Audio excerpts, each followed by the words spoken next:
In the short period since we discovered the first COVID case, and more so since we started internalizing the implications of it, I have seen your gradual but steady coalescing on an emotional and spiritual level.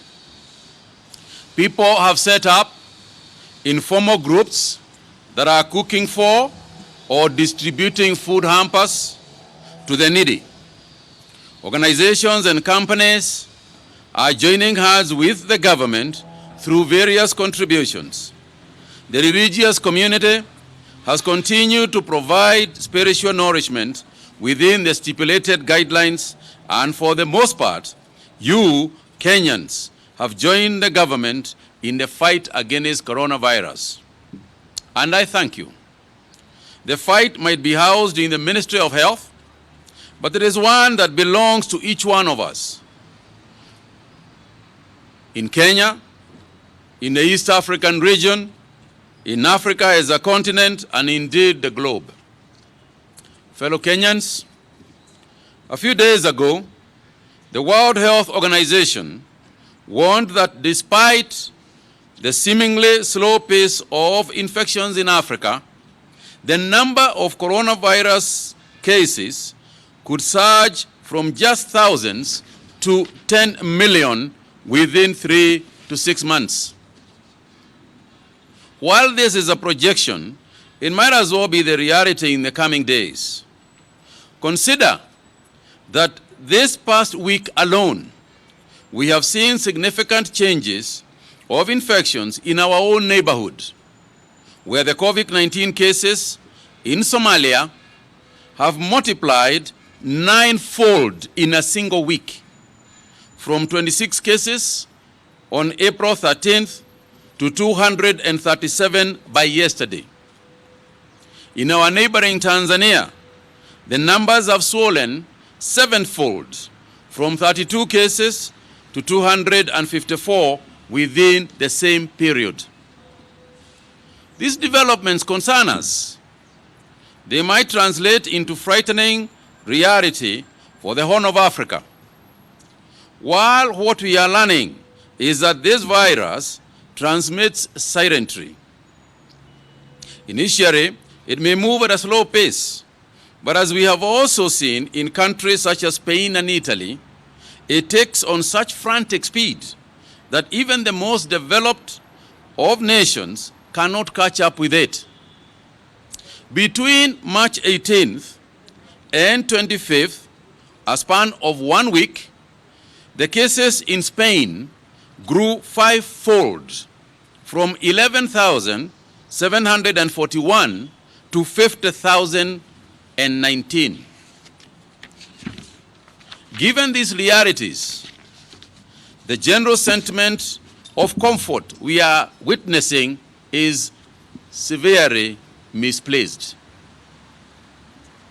When we as a nation are complacent, with a few officials exploiting this pandemic for personal gain, or conversely, the idea that we can break curfews and not suffer any ramifications, then we know that we are heading in the wrong direction. And indeed, there is nothing to celebrate when runaway impunity takes place at the risk of all of us. As a government, our planning and actions are informed by global trends and our own analysis. A slight lapse in behavior, like the ones we have witnessed in the last few days, could roll back the gains we have made so far, and by implication, the destiny of our nation. The days when everything was left to the government are long gone. This disease is now calling for our total and divided commitment and unity.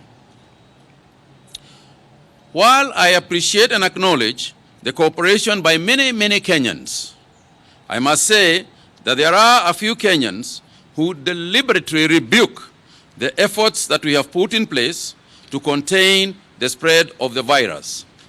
Our daily update briefings have served to rally Kenyans to their individual responsibilities, while at the same time painting the picture of our situation. And this is not just in Kenya, it is a global practice today. It is therefore unfortunate that some naysayers have dismissed our data briefings as mere daily ledgers. Elsewhere, the disease has thrived on similar cloud of silence and ignorance, and which we are being pushed to adopt.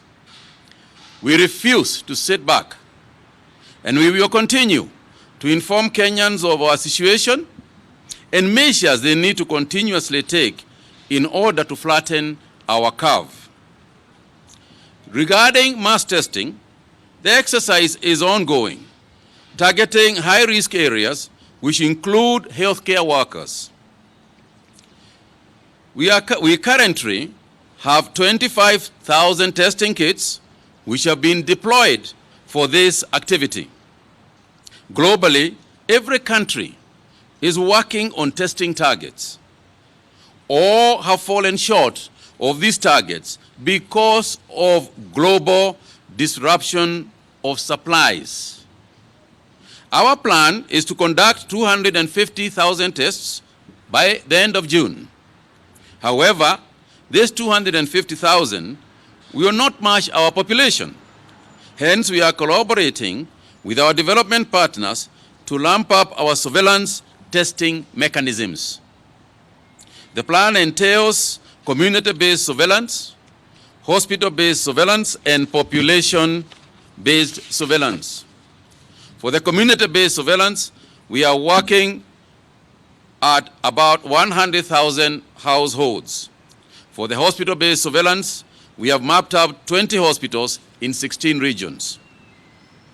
All this is being done under the overarching 5-year public health security framework that we have worked out. Our coronavirus response is therefore nested on this policy. The challenge we have over and above corona is to keep an eye on the other healthcare challenges. I therefore want to call on all counties to ensure continuity of health services without losing sight of the corona epidemic. We should therefore be prepared in the coming days to share our county health service delivery scorecards. Ladies and gentlemen, fellow Kenyans, in times such as this, we have to be alive to the effect that COVID-19 management measures, what these measures have had on our people. We are particularly concerned about mental health. Towards this end, we have established a psychiatric and psychological care help framework over this period. If you feel distressed and needing counseling or psychological care, please call 1199 and you will be attended to. For any inquiries on continuity of psychological care or psychiatric emergencies or crisis, please call our hotline, which will be distributed to the media. Today, we have looked at the unfolding situation in Mandera County.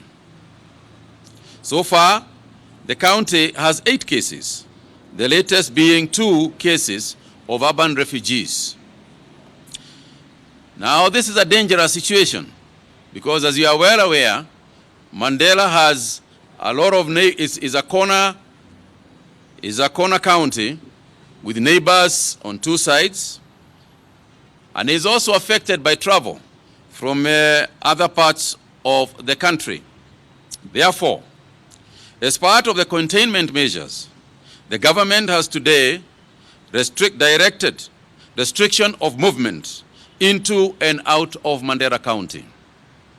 The county, therefore, becomes the 5th county where movement has been restricted.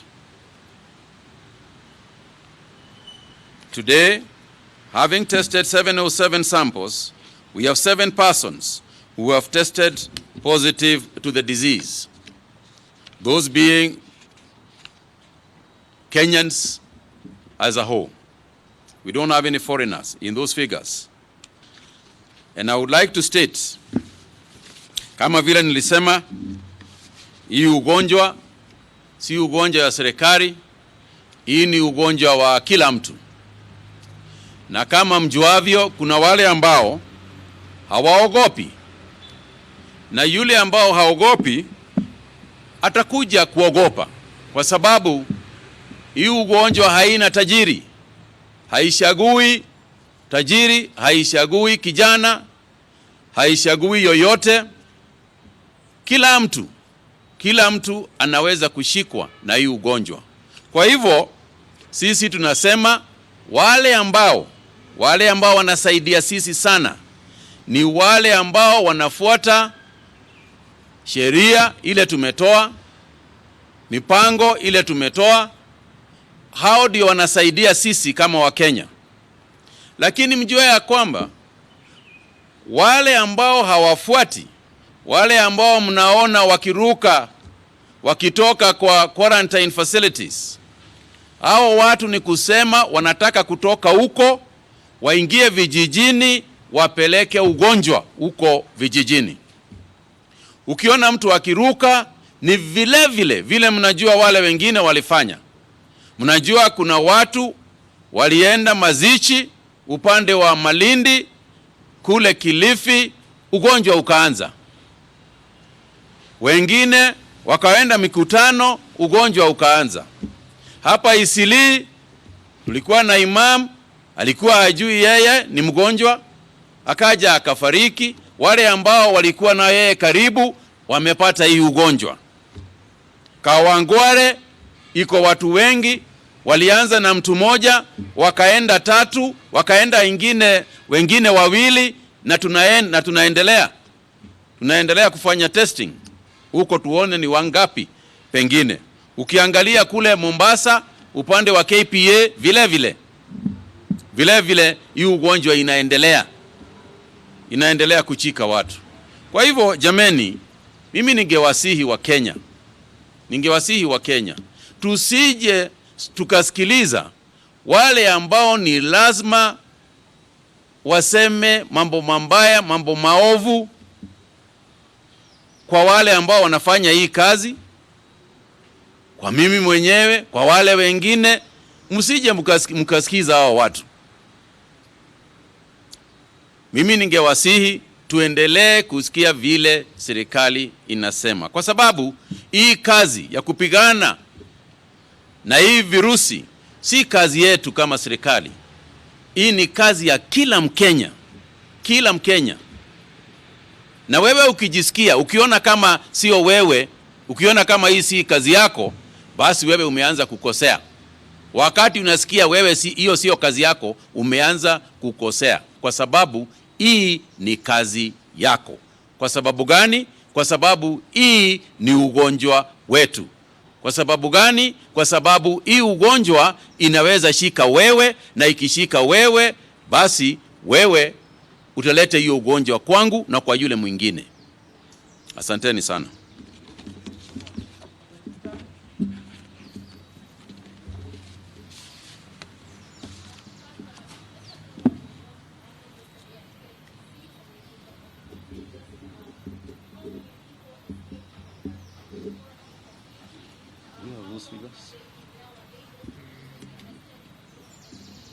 Where are the officers who are manning the facilities? And then to the DG, there is a drug that has been used across the world to treat especially severe cases of COVID-19, hydroxychloroquine, and research has also shown that... Shemtai, I don't think we had a question. The one for the DG? Yes, I was just getting started. To the DG, there's a drug that is being used across the world to treat severe cases of COVID-19, hydroxychloroquine, and research has shown that it has some adverse effects, especially on people who have heart problems. Probably here in the country, is there a drug regimen that is being used especially for those who have severe cases of COVID, having other illnesses that they are suffering from? Nancy Okore from KBC. My question is on the number of people who have succumbed to COVID-19. They are 14. And do we have any foreign nationals among those 14? And if yes, how is the government handling the bodies, given that they should be disposed of as soon as possible?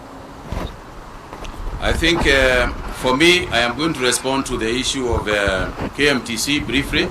I think most of those questions were technical questions that Dr. Amoth can answer. On KMTC, and by the way, it is not just KMTC. Let me explain. It is not just in KMTC that people have escaped from quarantine. In fact, Mandela was the first place where people escaped from quarantine. And I would like to agree that it is not possible for people to simply walk out of an institution that has got security forces, that has got people charged with the responsibility of ensuring that people stay within the quarantine facilities. But more importantly, it is very difficult to fathom how an individual who knows very well they are not in prison. Quarantine facilities are not prison facilities.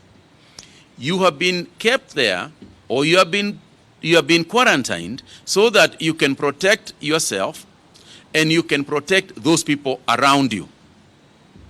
So those of you out there, those Kenyans who know of an individual who was in quarantine, and you know them, who was in quarantine, who is now proposing that you should be living normally with them. An individual who you are aware, because there were even videos, who you are aware jumped the fence at KMTC, jumped the wall at KMTC, and is now with you. That individual is going to cost you very, very highly. That individual could end up killing your child. It is therefore imperative and important that you call the police and let them know that individual XYZ was in quarantine and is now hiding in house number 10 or house number 12 at Umoja or Buruburu or wherever else.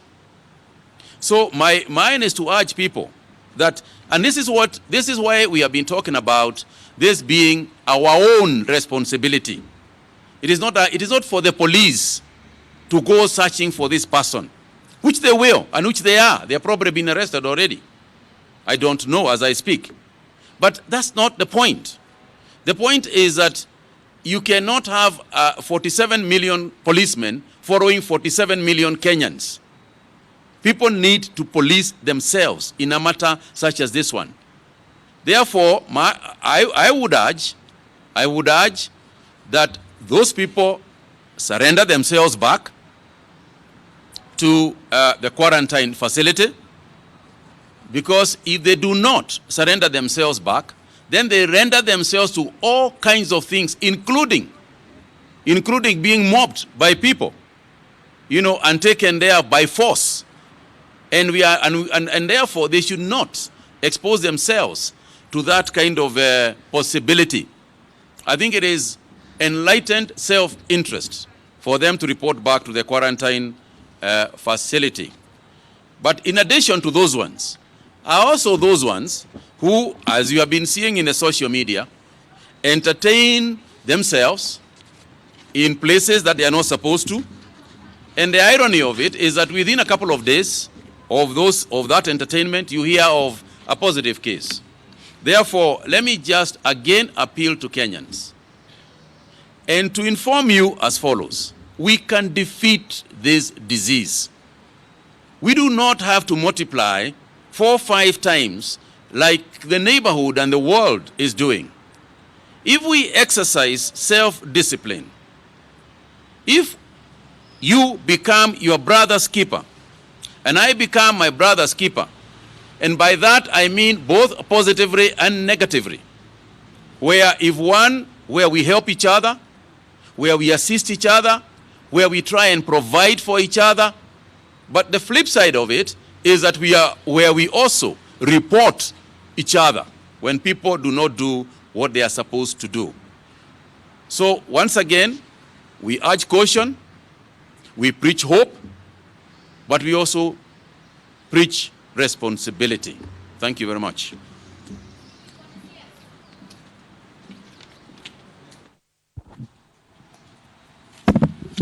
Thank you, Cabinet Secretary.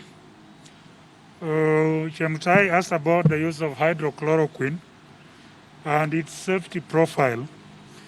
Remember, hydrochloroquine and chloroquine are closely related compounds and had been used before, and they are even continue to be used. For example, for rheumatoid arthritis and other immunological conditions which require control. Our case management team have developed proper guidelines on the use of chloroquine, taking into consideration existing medical conditions. So we shall be able to adequately titrate the dose of chloroquine. Indeed, if you have a heart problem, in which case chloroquine could interfere with your cardiac rhythm and cause problems. And as doctors, we know how to do that, and we do it very well. But I also want to highlight that it's not only chloroquine that is being in use. Over and over again, we have reported other compounds that have been used world over, some with very good results. However, one of the limiting factors has been the limited number of cases studied. For example, there's a new drug called remdesivir that has been used in the United States with very, very good effects, but on a small select population of people. And there are many other compounds, Avigan, Caletra, interferon, and all drugs, including Panadol, has adverse effects and must be used within a proper dosing regimen. And this will apply for treatment of COVID if we adopt use of chloroquine and hydrochloroquine as one of the molecules in treatment of severe COVID disease. In terms of internment of bodies of foreign nationals, I'm pleased to inform you that foreign nationals have done very well. We have had a Congolese couple who were discharged the other day. There's a gentleman from Comoros who has been discharged from the treatment center, another one from Cameroon, and another one from Pakistan. So they have done well, but we also have standard guidelines that we have adapted from the World Health Organization and customized to our local needs for internment of bodies. So far, it's only one foreign national who passed on at Kenyatta National Hospital, and in liaison with the Ministry of Foreign Affairs, we quickly reached out to the embassy, and we got a letter of authority from the relatives of this individual, and the individual was buried in a cemetery, I think in Nairobi. So foreign nationals is only one who has passed on. Very many of them have done very well. They have been discharged, awaiting just clearance of travel clearance to be able to go back to their respective countries. Thank you.